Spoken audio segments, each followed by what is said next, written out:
Shut your mouth, broadcasting.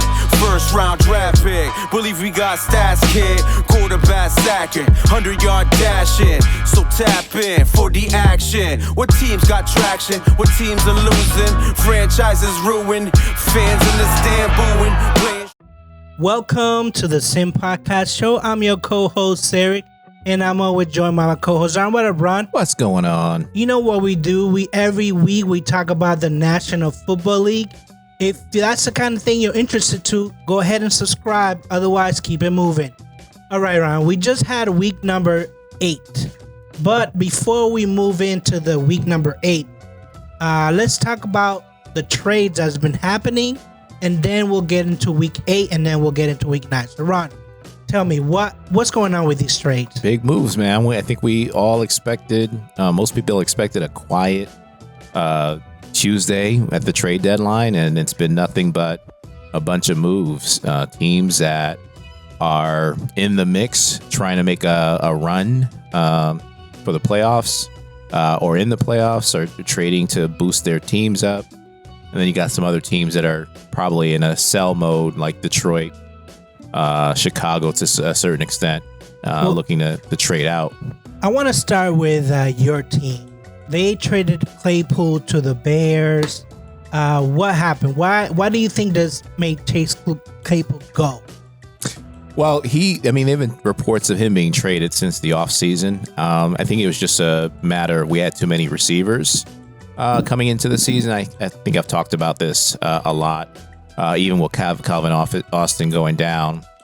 We have Sims that has played well, and Claypool kind of struggled a little bit in the slot role, executing the routes that he needed to do. So, I think they weren't going to re-sign him next year, and I think for both teams, this is going to work out to be a good trade.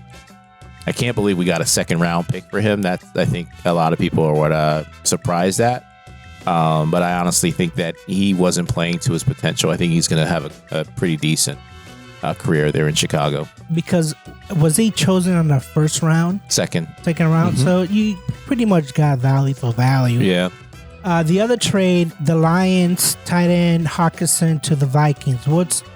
I know you told me that the Vikings had lost their tight end to injury. Irv Smith went down. I think there was a report saying 8 to 10 weeks that he's out. So they needed a tight end. The Vikings, I just said, they are 6-1, and they are looking to keep that going. I think they are a team that's probably headed to the playoffs at this point, and they want to make sure that when they get there are no holes that need to be filled. So I think it was a good move for them for sure. Now, this trade happened yesterday, but Roquan Smith, linebacker for the Bears, to the Baltimore Ravens. Is it gonna help? Is it gonna make it better for the Ravens? Yeah, for sure. Roquan Smith, one of the best linebackers in the league in terms of just sheer numbers of tackles. He's a guy that I was hoping the Steelers would make an offer on at some point because he wanted to get out of there. He goes to the Ravens, which, not surprising. Seems like all the players that I want for whatever reason end up in Baltimore instead. So that's a good pickup for them for sure. I think he's going to make a huge difference, immediate difference to that defense. Chicago wasn't done there, and they gave up their pass rusher to Robert Quinn. So it's interesting to see what they're doing. They're making cuts for picks on the defense, but then they picked up Claypool on the offense, I guess, to help their quarterback out a little bit. Yeah, there's still, and we talked about it before we came on and started recording, that the sophomore QBs are not doing very well this year, and Mac Jones included. Mm-hmm. I don't know if, the second year defenses haven't figured out, or they know their weakness and strength, but they're not doing well. I think that with Justin Fields, they're trying to get him some better receivers. Mm-hmm. Even though that win against the Patriots, they ran the ball like it was no tomorrow. So yeah, but he needs some weapons. They have not really in Chicago drafted receivers that well, and they need to surround him with some options to throw too. So I think it was a good move for them and for him and his development and growth. The other running back, He went from the Colts to the Bills. Hines. Why do you think that the Bills needed another running back? I don't know. This one is a little kind of a head scratcher. So they trade. I think they swap running back Zach Moss, if I'm not mistaken, went over to the Colts. Himes is more of a third down back. He's kind of like a Cook, which they drafted. So a little bit of a head scratcher here. I don't think they needed another running back. I think they were trying to go after a different running back too, if I'm not mistaken. So Bills have had tons of running backs. It's not a matter of not having sufficient backs. It's a matter of using them. Exactly. It's a matter of actually integrating them into the offense. It's a matter of calling plays for the running back. So it's a little, again, it's a head scratcher for me, but whatever they feel they need to do, then so be it. But a lot of running backs got traded over the last few days. So you had him going. I think Jeff Wilson went to Miami. James Robinson went from the Jags to the Jets last week, and then McCaffrey went. So these running backs are being dealt for sure from team to team. Yeah, this is old because it happened October 27th, and we are on November 1st. Tony, when Denarius Tony, I'm pronouncing it right, went from the New York Giants to the Kansas City Chiefs. Yeah, that's another head scratcher. Another head scratcher, right? Chiefs got a lot of receivers. I don't know if they needed another one, but Kadarius Toney, he was drafted in the first round and wasn't a good fit for the Giants. He wanted to be out of there. So, in came the Chiefs. And I don't know what that package was for him, but I think for both teams, they were ready to, for the Giants for sure, they were ready to move on. He'll get a fresh start in Kansas City, and if he thinks he was struggling to get targets in New York, he's going to struggle a lot to get targets in Kansas City. Yeah, that's a lot of mouths to feed. Mahomes is going to do his thing, but now he's got so many mouths to feed. Other than the 49ers trade for McCaffrey, anything else that you feel that we need to review as far as the trade is concerned? Yeah, you got the Finns, the Dolphins. I mentioned Wilson. They got the running back. They also got Chubb from the Broncos. That was a huge trade there too. So Bradley Chubb comes in, and the Dolphins gave up a first-round pick for him too. So I think the Dolphins have given up their first-round picks for Chubb, Tyreek Hill, and there's some other player. So they're saying all these picks. Yeah, they're all in. They're all in, but again, you're talking about Tua. Yeah. Yeah, well, he's played well. Got to give him credit. Yeah, he's missed some passes here and there, but he's played well. He's got to stay healthy, learn to throw the ball away, not take shots. He beat the Pats. He beat the Steelers. So they are winning, I guess you could say. The other trade that it kind of went under the radar is it hasn't actually happened, but I guess the Texans are thinking about getting rid of Brandon Cooks, right? Well, it hasn't happened, and the trade deadline's ended at 4, so it's a keeper then. Yeah, he's either getting kept or he's getting cut. And I know he wanted to move on. I think he had some cryptic tweak about not being happy to still be on the team. So I don't know what happened with that, because it seemed like it was a certain that Brandon Cooks would be dealt. So that didn't happen. What also didn't happen as far as trades, Green Bay didn't get a receiver. So apparently Green Bay was also in on Claypool. They were giving up a second-round pick. But Bears gave up a second-round pick, and the Steelers thought the Bears were going to have a worse record. So that's why the Steelers went with that. And Packers didn't end up getting a receiver. So I think they probably feel like that was a miss for sure for them. Yeah, the only I was just watching how the Pats didn't do anything in the trade line, but then I was thinking, like, who on the Pats squad would you want on your team that it's tradable? And they really don't have anybody that you can say, take this guy for a draft pick or for money or whatever, or vice versa. So the fact that they remain pat, no move whatsoever. Just, I don't know if it helps, or I don't know if if they think they have a team. It's an odd decision by them. But Yeah, and more often than not, I think teams look to see not just who can help for this year, but they're looking at next year and beyond too. Who's finishing up on their contracts, and they'll need to figure out how to resign. They're looking at like money too, like what they can release and get off of their salary cap and all that stuff too. So there's a lot that goes into trading players. Not surprised though that the Patriots stayed put. I think they have a decent team. So not at all surprised there. The other trade we didn't talk about was Calvin Ridley, by the way, getting traded to the Jaguars from Atlanta.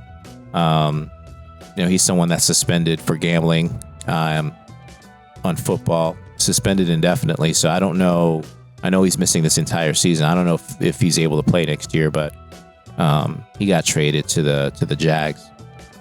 Which is weird because the Jags, they do have a number one wide receiver already, right? Yeah, I guess Christian Kirk, they paid a lot of money for him. Yeah, so it's, maybe this will help the development of Lawrence. I mean, that's pretty much it. This trade line wasn't like, oh my God, you got the star player. But at the same time, I feel like the teams that want to go for it all, or at least think they can go for it all, made a move. And the teams that know that this is not their year, they didn't make a move at all. Yeah, no, I think that the teams that have won I would say the trades this year are Philly for sure, and the Dolphins. I think those teams were all in, and they're all in to get in, not just getting into the playoffs, but making a deep run in the playoffs. You wouldn't give up, all that draft capital if you weren't confident that you not just get to the playoffs, but you're a Super Bowl contender. Yeah, and I think that the NFC is so soft this year that you can't really blame the Vikings for going for it, and you can't really blame, any other NFC team for going for it, because really, no Rodgers, no Brady. Well, we don't know about Brady yet because that division, we just talked about, Atlanta Falcons are leading the division at 4-4. So it's, it's very weak. It's a very weak conference. Yep. So let's talk about our over and unders, and let's just focus on our three teams for this year, because we did an over and under prediction at the beginning of the year, and let's start with the Patriots. They're still 8.5. I went over. You went under. Are you 100% confident in that pick? They're 4-4 right now, and I went under, right? So I'm trying to see what do you have? What final record I had for them? I think it was like 7 wins. Right? The final record, I had them at 10-7. I had them 8. Looks like 8-9. 8-9, right? And what was the over under you said? 8.5. They're right there, basically. I still think they'll be at 8. I know they got a pretty easy schedule. They're coming off a win. We didn't talk about this week just yet, but I'm gonna put them at 8 wins for the season. Well, you say it's an easy schedule, but when I looked at it, it's not an easy schedule as you think, because they still have to play the Jets, which we'll talk about it when we do our reviews. They still have to play the Vikings. They have to play the Buffalo Bills twice. The Cardinals and the Raiders, I think those are cupcake games, but we'll see. And they still have to play the Dolphins. So, I mean, that's a tough 4 or 5 games. The other two, not so much. But, I mean, I think you might be right. I think this is going to be like a 500 team. But can you get in with a 9-8 record? Yes. I think so. I think so too. So I think that if they get to 9 wins, they're not going to be over that. as far as a 10-7 that I predicted, but they'll get into playoffs. Okay, the other team is your team, the Steelers. 7.5. I went under. You went over. How confident are you? Right now, not confident at all. So at this point in the season, I think I had them 5-3, and they're what are they? 2-6. So yeah, it's not gonna. They're not gonna get to 7 wins or 8 wins or 9 wins. I think you're probably looking, even with TJ Watt coming back, they'll probably get to like 6 wins. To be honest with you, they're still they have no identity on offense. There's still a lot of questions there. Pickett, being a rookie, still has a lot to learn. Obviously, the way he's performing. Matt Canada still being the coordinator, not fired. I was hoping he got fired today. That didn't happen. So I think we get to 6 wins, and that's about it with TJ. Yeah, and I think I predicted 6 wins for the season for the Steelers. I'm going to see real quick.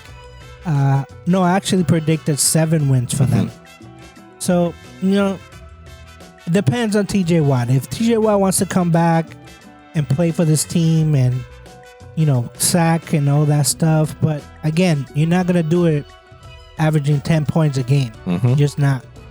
So I'm going to stick to my under for that. They're not going to win 7.5 games.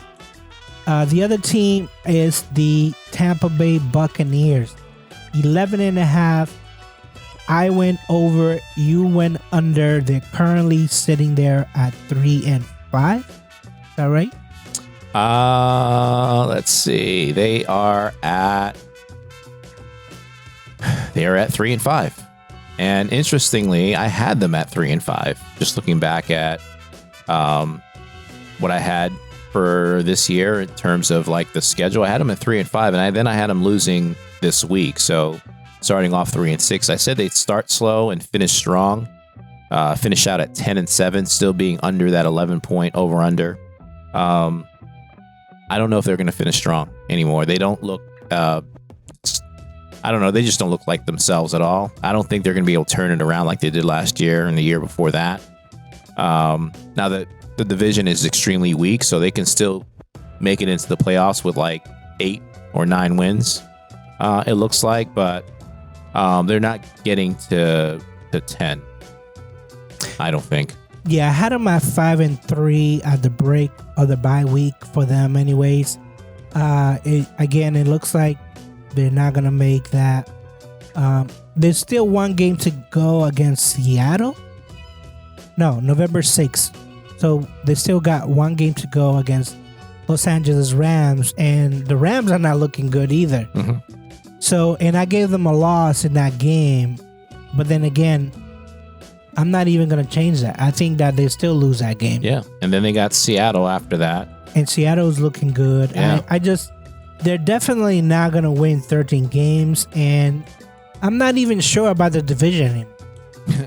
I'm not even sure that they can do that. If they win the division? Yeah, I'm not even sure. I think the Bucs are, unless they have a miraculous turnaround during the bye week, I don't think that they are going to win that division. It's still up for grabs, so.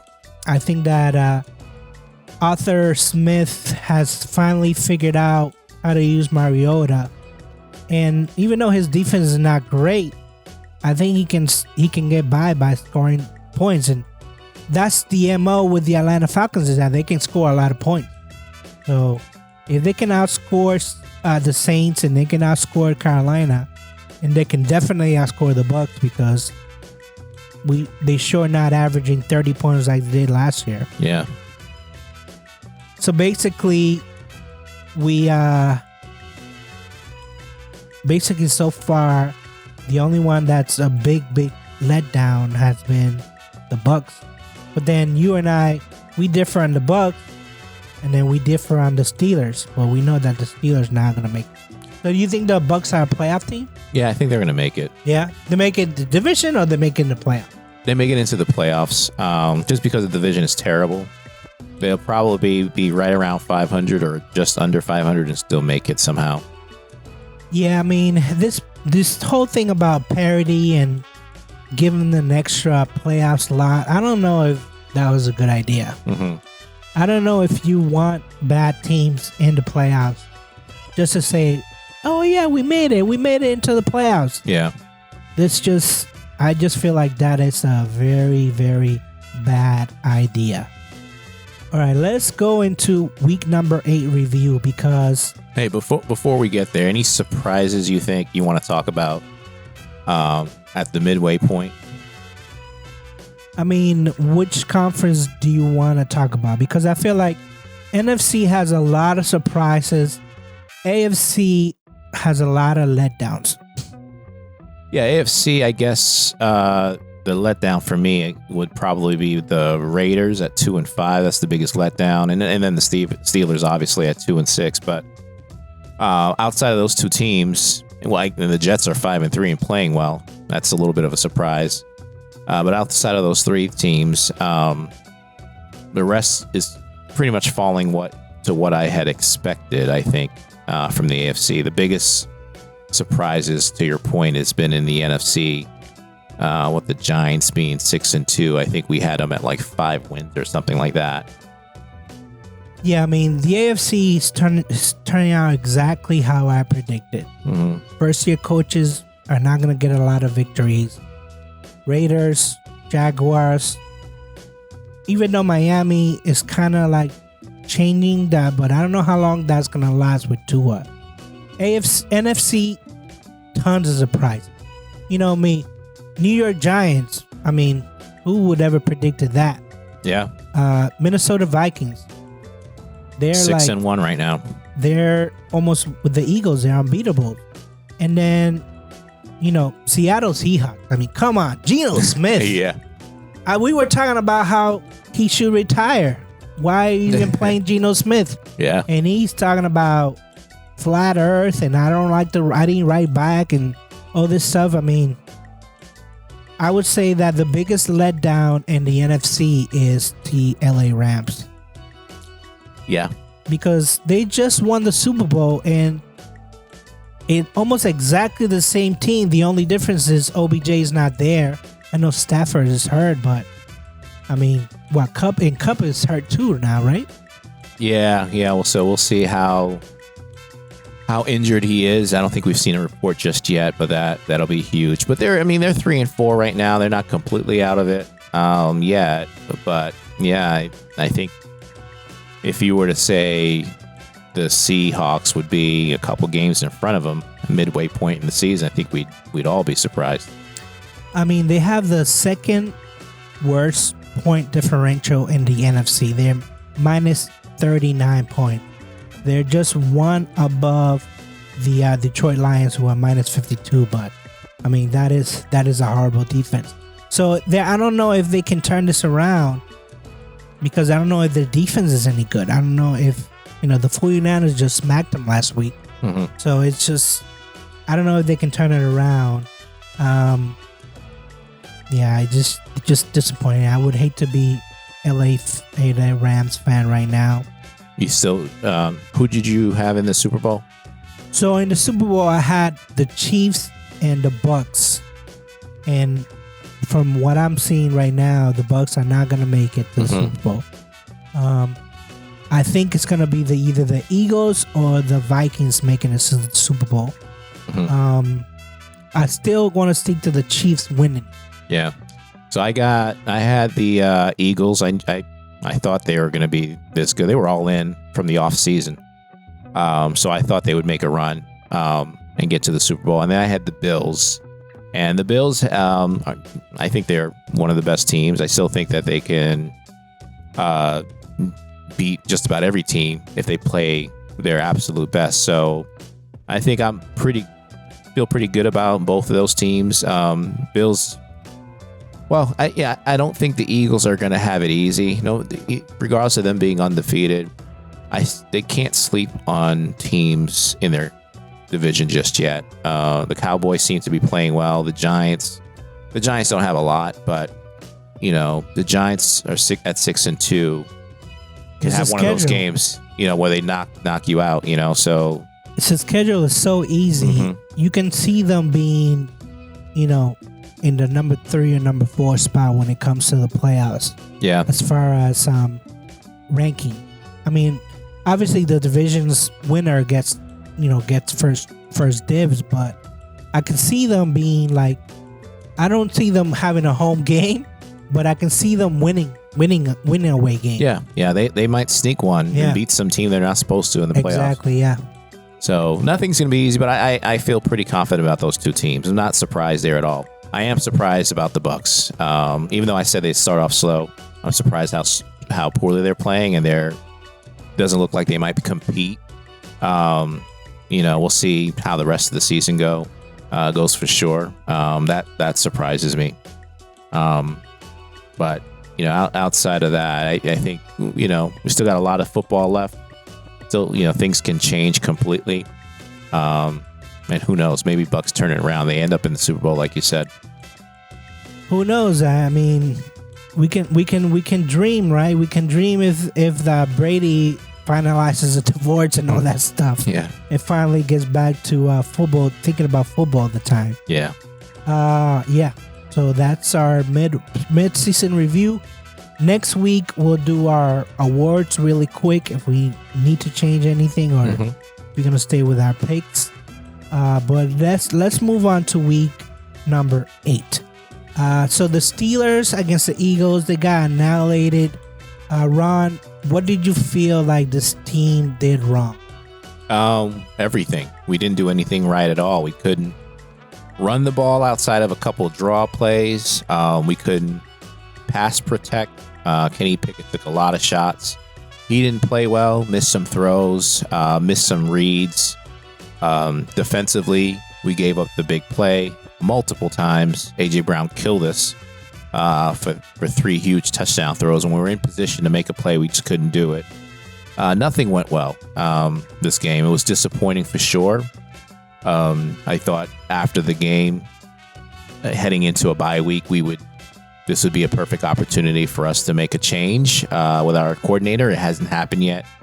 Sitting here at Tuesday at 9:00, and nothing's happened yet. So you got rid of Claypool, but not Matt Canada. Yeah, we got rid of Claypool. We picked up a cornerback, but Matt Canada, and the struggles that we have with our offense, so that looks like it's going to continue for the rest of the season, which is unfortunately. We're sitting at last place in terms of offense. This is, you and I had talked. We were trading some texts back and forth about Mike Tomlin and his, unwillingness to make a move. I don't know what you would call it, but it's just disappointing. That's the only thing I can say. It's disappointing. And I think if I get that he has a rookie quarterback, and leash is going to be a little bit loose for him. But if he thinks he can go this whole season and play, the team not perform well, players speaking out against Pittsburgh like they've been doing the entire season, it would not shock me at all if the Rooneys decide to make a move. Well, you know me. I wouldn't be pro Steelers, but I like Mike Tomlin. I think that he has history behind him. He has the wins behind him. I think that I would rather see him quit the Steelers, which we know he's not going to do, than get fired. I think that, yes, you do definitely need a better offensive coordinator than Matt Canada, but I don't think that you guys should let Mike Tomlin go. I guess my problem with him is I don't want to hear you talk about consequences, especially for the players if they're not performing well. If there's no consequences for the coaches and coordinators when they're not doing their part, I think that's what's leading to the frustration in the locker room. Not just losing, but the players themselves. They know, they've spoken out openly about their offense and lack of identity. If Big Ben has talked about it for the past 2 years or whatever. I mean, if everyone's pointing the finger at Matt Canada, and you as the head coach, you're the one who brought him on, and you're unwilling to make a move at this point. We didn't talk about this at the beginnings, but coordinators got fired today. Coaches got fired today. I think it was the Colts coordinator got fired. I think the Troy coach. other teams are making moves that they're supposed to make because the coaches on their team didn't perform well. Why is it that Mike is getting a pass for over the last 4 years with poor hiring? I don't get that. Well, and I asked you this, like when we went to that Pittsburgh game against the Patriots, I asked him who ultimately does the hiring. Is it Rooney's or is it Mike Tomlin? Oh, it's all Mike Tomlin. He has full control. So Not I feel just like, the hiring, like the from the who they draft and everything. He has. Well, then he should just bite the bullet and say, "I made a mistake with Matt Canada." That's what I'm talking about. This is a good opportunity for him to say, "Hey, we made a mistake with Matt Canada. Everyone knows it. Let's just cut the cord and move on." Because I think with keeping him, the only thing you're doing is preventing the offense from developing, preventing Kenny Pickett from developing, preventing Najee from developing. These are young guys that are in their prime, and this is their important years. You can't waste it with a coordinator who doesn't belong in the NFL. Well, you have a bye week this week, so let's don't give up hope, I guess is what I'm saying. Well, yeah, I mean the season's still over. happen, It's right? just what are we doing for development at this point? That's what I'm a little bit frustrated with. All right, so let's talk about the Patriots and Jets, because this game I actually missed live because I went to a wedding and there was a lot of Giants fans. There was a lot of Dolphin fans, not many Patriots fans. And when at the end of the game, the Patriots won, nobody celebrated with me, and that's okay. That's fine. That's gonna happen down in Florida. So you picked the Jets to win 22-17. Mhm. I picked New England to win 28-21. In your estimation, why did the Patriots pull this one out?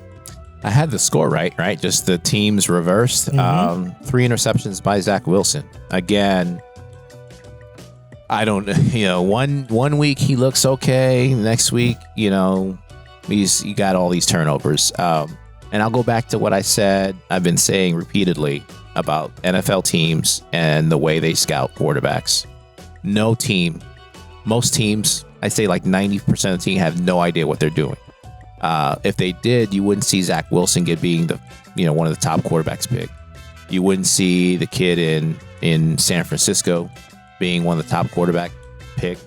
You wouldn't see any of these guys going, when they're In the first round? In the first round when they're not supposed to. I could see 1 or 2 quarterbacks every year, not like 5, 6, or 7. This year was the first year I think, okay, Kenny Pickett, he went in the first round, was late in the first round, right where he probably should have went. And then nothing after that for like a few rounds. I think that was like perfectly executed. But previously, I mean, you had all these quarterbacks that were taken in the first round and have looked horrible. So, the Jets, they're 5-3. They got sitting with a quarterback I don't know they trust very well.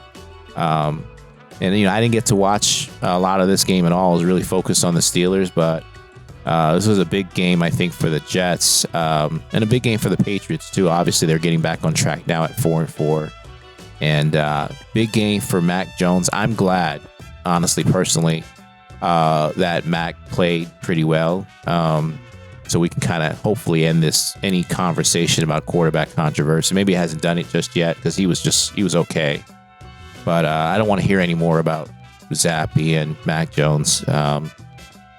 Well, I wasn't Team Sappy to begin with. I didn't have Sappy fever, like they said. And I saw this game on a replay because, again, I was at a wedding. But, the defense and Bill Belichick won this game. It wasn't anything that the offensive Patriots did on that side because the offensive line was awful. They gave up 6 sacks. Mac Jones was okay, but he was running for his life half the time. He didn't slide when he was supposed to. He didn't go out of bounds when he was supposed to.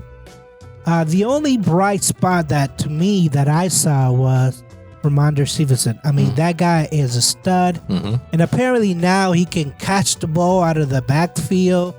So he is, praises to him. I think you talk about Bill Belichick and not drafting players. This was a draftee. Yeah. So I think he hit a home run with that guy. But then, everything else just bad penalties. Even though they played a pretty clean second half, there were no turnovers. There were minimal penalties. And then Zach Wilson did Zach Wilson things. It's that whole, second year sophomore quarterback. It's just they don't play well. And then this was the cherry on top. He went to the post conference and he said, "We'll see these guys in 2 weeks." You are a second year quarterback and you're talking smack. What's the number one thing that you're not supposed to do in the NFL? Put bulletin board material for the other team, especially against the Bill Belichick. Patriots. You know that it's gonna be on their minds when they play the Jets. So if I was Robert Saleh, which I'm not, but if I was him, I would take Zach Wilson and be like, "Why did you say that? Why did you act all tough with that baby face in front of the studios, in front of the camera?" Yeah. I just say, this was a huge game, got us back to 500. Yeah. But overall, this team still doesn't know what it wants to do, whether it's a running team, whether it's a passing team, whether Mac Jones can make decisions. I know that Joe Judge was complimenting, Mac Jones left and right, but I mean, he had a 79 QB rating. It's just, he played okay. Yeah. He played okay. It's just, he got the win. That's all that counts. But it wasn't like, you're not, basically what I'm saying is that in this team, if it makes the playoffs with 9 wins, 10 wins, it's going to be like a one and done. I don't think that, we talked about the Giants and we talked about, they might surprise them. I don't think this team is going to surprise anybody unless, the offensive line gets wiser, which they're not. Right. I mean, Cole Strange, he had like 3 penalties the first half. He got benched. He didn't play any of the second half. Yeah. So it's just, your number one pick getting benched. He'll get better, but it's just not a good sign. Yeah. I just don't see this team, making the strides that it's supposed to. Again, I'm glad we beat the Jets because they were talking a lot of smack. And this makes it 14 games in a row that we beat the Jets. We definitely own them. Listen, the Jets 5-3 right now. Guess who they got next? They got Buffalo, and then the Patriots again. So they can go on a 3-game losing streak. Right. Basically. Yeah. So I'm not worried about the Jets. I think the Buffalo Bills and the Miami are the two teams that in this division that they should take care of. Our upset special, it did not go well for both of us. We picked Arizona over Minnesota, and apparently Arizona did not come to play, even though, they scored some points. The final score was 34-27. So what went wrong in this game? Yeah, another game I didn't really get to watch much. If they're giving up 34 points, the defense didn't play well, I would imagine. So I know I need to go back and take a look to see specifically what went wrong. But just looking at like some of the stats, 2 interceptions by Kyler Murray offensively, and then again just giving up, a ton of rushing yards to Dalvin Cook and Madison, not stopping the run at all.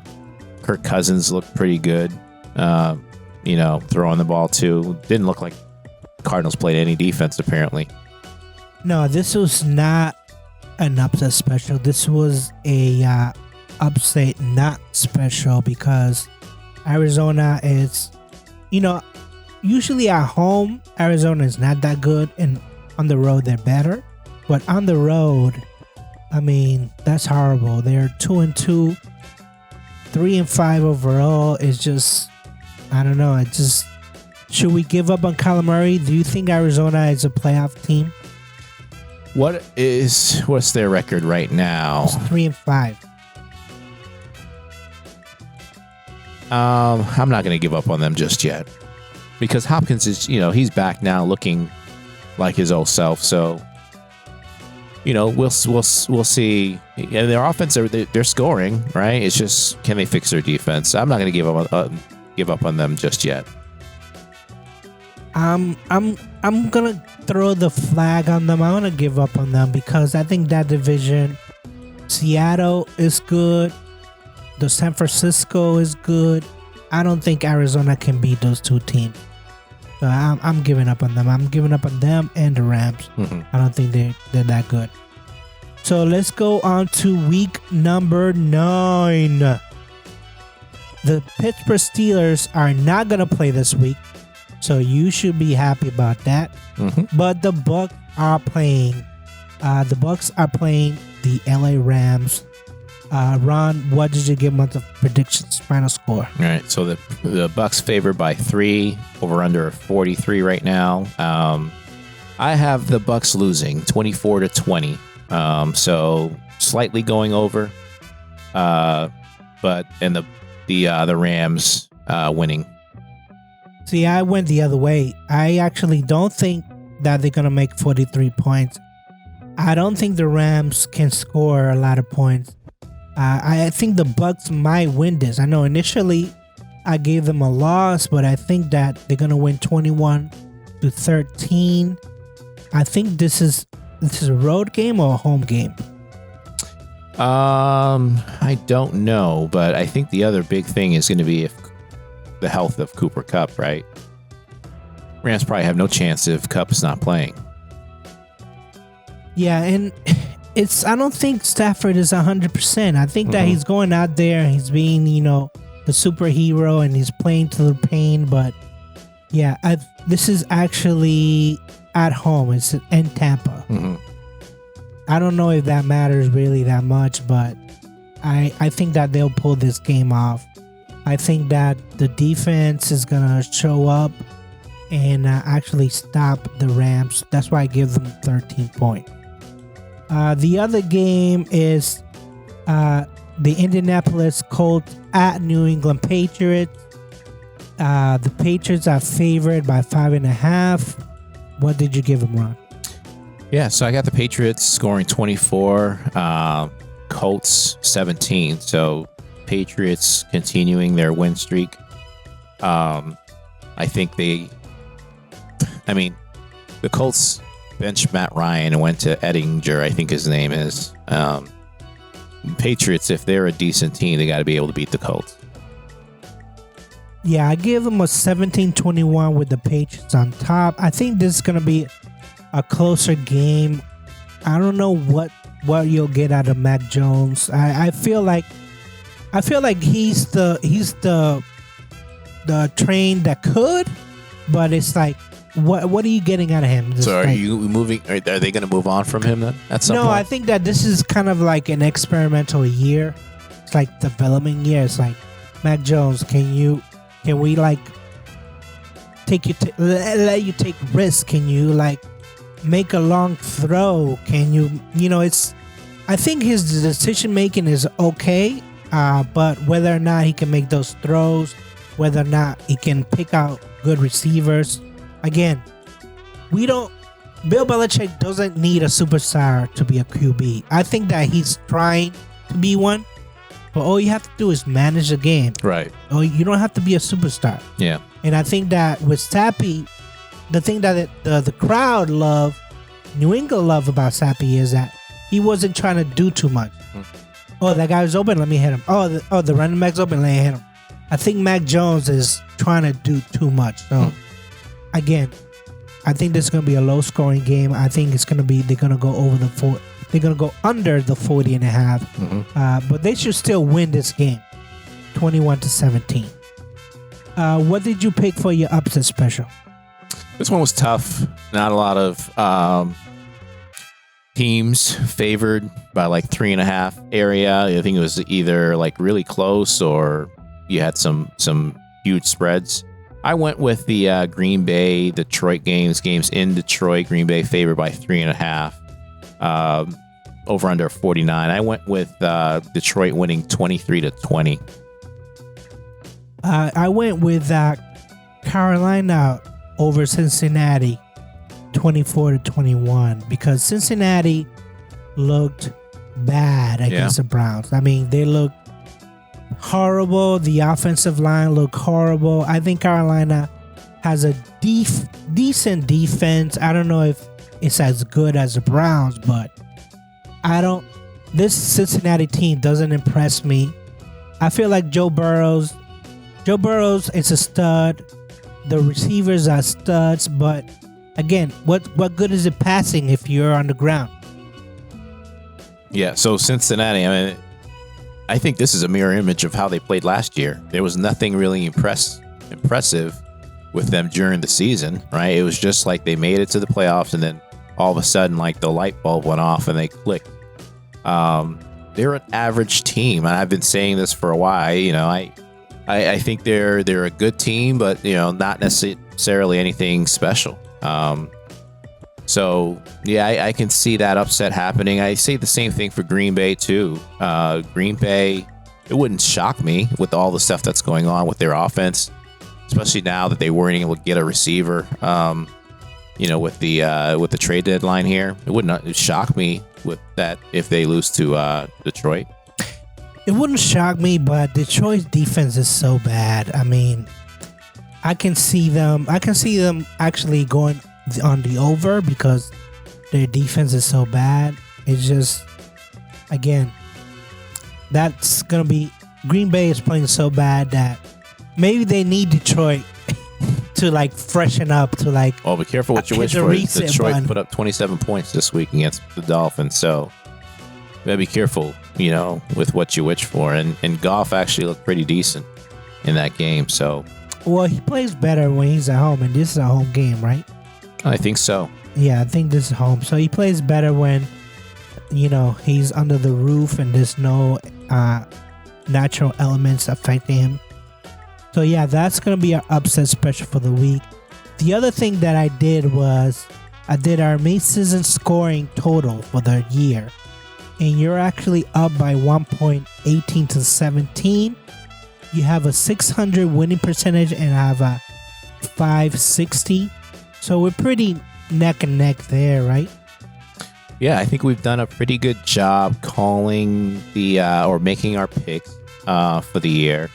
These aren't against the spread or anything, but yeah, we're not professionals. Yeah. Jeez, I don't even know what that would look like. Yeah, 60%, isn't too bad. And I think thinking to our teams, again, I thought the Steelers would be better. Again, I thought they would be 5-3 at this point. They're 2-6, so I obviously missed some of those.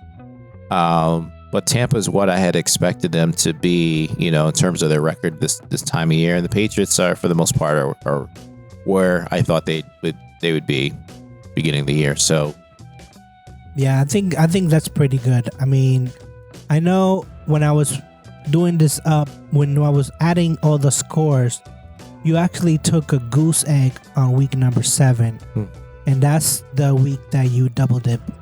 Yeah, that's right. You took a big goose egg, and I was like, oh, okay. So I see that. I see what happened. Mm-hmm. So from now on, try not to take a goose egg. Keep your score up. Yeah. Got to. So we like to thank those listening. Please subscribe. Please listen to our old podcast, because this is only season 2, but our season 1, you can also listen to them. I don't know why you would, because that's 2021 season. Yeah. But if you're bored out of your mind, you know what to do. Yeah, you just want to hear some people. Yeah, two guys talking about football. Yeah. So in that note, you got anything else to add? No, man. Let's have a good week 9. I'm glad my team's on the bye week. Thank you again for everyone's support. Hope all your teams play well, and you have something to look forward to this weekend. Yeah, next week we'll do our awards for our picks, if we're going to change them. And then we'll do week 9 review and week 10 preview. So in that note, I say peace. Peace. Hey guys, thanks again for watching. Don't forget to like and subscribe. Any questions or comments, feel free to hit us up on shutyourmouthpodcast@gmail.com. That's shutYMpodcast@gmail.com. You can also hit us on Twitter or on Instagram at SYM Podcast. Thanks again.